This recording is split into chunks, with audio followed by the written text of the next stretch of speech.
There's been a lot of discussion lately in these parts and elsewhere on the interwebs about improving the current Braves roster through a trade or trades. That's what happens when you find yourself in first place in mid to late June. When teams are in this position, certainly unexpected and unfamiliar territory for Braves fans lately, they inevitably explore what it will take to remain on top the rest of the way. I'm not smart enough to advise AA regarding whom to trade for whom. What I do know is that there is a lot of risk in these types of trades. It's a complex decision with many variables and competing values at stake. Most obviously, making a shrewd trade of prospects for established stars requires looking into a crystal ball, and as Yogi Berra, or was it Niels Bohr, said, predictions are difficult, especially about the future. But even if you could predict the future with any accuracy, you still must deal with the values question. Is it more important to win this year, regardless of the impact on future seasons? Or do you prioritize keeping a strong core of players for multiple seasons? On the one hand, flags fly forever. On the other hand, would you rather be a Marlins fan between 1993 to 2005, or a fan of the Braves of the same era? I know the Fish won 2 World Series to the Bravos' lonely championship, but from a fan standpoint there is something to be said for being in a pennant race every year. I know whereof I speak. I was an Atlanta Braves fan for the first 25 years of their existence. Between 1966 and 1990, they had only one season in which they won more than 90 games, and they were in contention in September no more than 3 or 4 times. Anyway, sometimes mid-season trades of prospects for stars work, and sometimes they don't.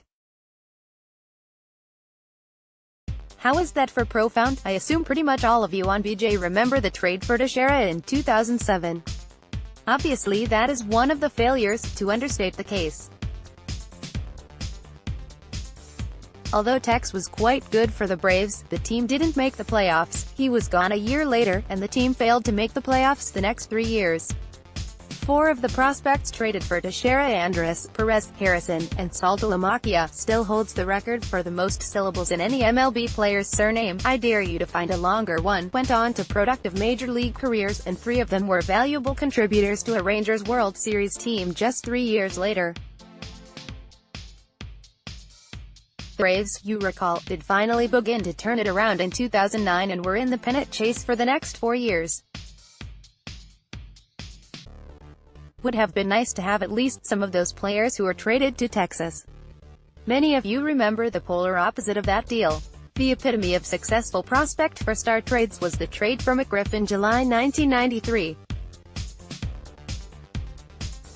The Braves in 1993 had the best starting pitching in a generation, but in July they were still 9 games behind the Giants because the offense was only ordinary. We'll always love Sid Bream for the slide, but by 1993 he was not a good hitter. Everyone knew for weeks that the Braves were after the crime dog, who was just about the best power hitter in the game. Rumors were that the Padres were demanding Klesko, or Javi Lopez, or even Tony Tarasco. Scheuer Hiltz held firm, refusing to trade any of them. The 3 Braves farmhands who went to the Padres never made any significant ML contributions. Without McGriff, the Braves would not have won the greatest pennant race in Atlanta Braves history, and of course he also contributed when they won it all 2 years later. Not as many of you were around for what I think was the biggest disaster of this genre. The trade in late 1983 for Len Barker was an unmitigated disaster. At the time, it did make some sense. The Braves were in the thick of a pennant race, trying to repeat the success of the year before, and this time hopefully going further into October. The Braves did need another good starting pitcher, and Barker had been good. Hell, for one game he was perfect, but he was experiencing elbow soreness in 1983. The 2 position players traded for Barker were a center fielder and a third baseman. The 2 best Braves, Murph and Horner, played those positions, so they were deemed expendable. Barker actually pitched okay for the Braves down the stretch in '83, but the team fell short. Barker was signed to an expensive extension that off-season, and he was pretty much terrible for the rest of his career. The Braves dipped below .500 in 1984, and from 1985 to 1990 they were the worst team in the league. Believe me, that 5-year stretch was a lot worse than 2015 to 2017. Murphy and Horner, as good as they were, both were done as excellent players much earlier than could have been expected. Meanwhile, Brett Butler and Brooke Jacoby went on to have very good to excellent careers. Jacoby played a decade as a third baseman and made a couple of all-star teams. Butler was the third-best leadoff man of his generation, which is damn good considering his contemporaries Henderson and Raines may be the two best leadoff men of all time. Now for a mid-season trade that virtually none of you remember. The Braves' best season before 1991 was 1969. Hall of Famers Henry Aaron and Phil Niekro led the team in BWAR, with 8.1 and 6.3, respectively. The team also included Rico Carty, one of the great hitters of his generation, who had an OPS of .951 that year, former MVP and future Hofer first baseman Orlin Cepeda, Felipe Alou, who had been the Braves' second-best player after Aaron in the first 3 years in Atlanta, All-Star starter and Gold Glove second baseman Felix Millen, 18-game winner Ron Reed, side-wheeling closer Cecil Upshaw, who was second in the league in saves, Clete Boyer, who is one of the top 3 or 4 defensive third basemen of all time, Milt Pappas, who although he really wasn't very good for Atlanta does have the distinction of having been traded for all-time great Frank Robinson, and who is one of the few pitchers in history who won 100 games in each league, 109 in the NL, and 100 in the AL. So out of all these luminaries, who was third on the team in BWAR? None of the above. Do you remember outfielder Tony Gonzalez? I do, but only because I was 14 that season and was a fanatic Braves fan.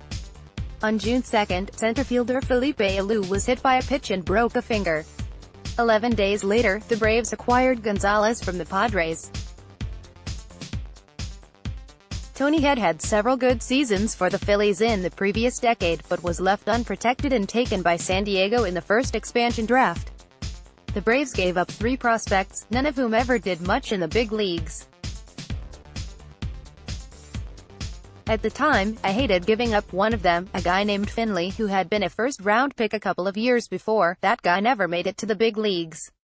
Shows what I know. Another guy traded was Walt Hriniak, who couldn't hit but later became a highly regarded hitting coach.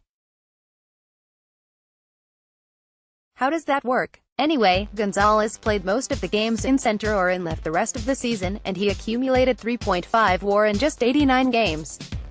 He was a big reason the Braves took the pennant. Over the years, other late-season deals have been crucial to winning the pennant.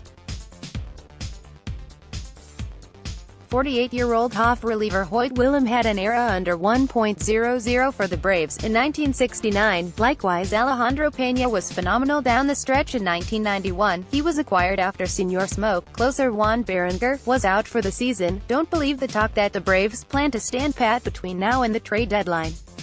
I fully expect Thoppe to acquire some veterans, even if not Manny Machado. I'm just glad it's him and not me making the call.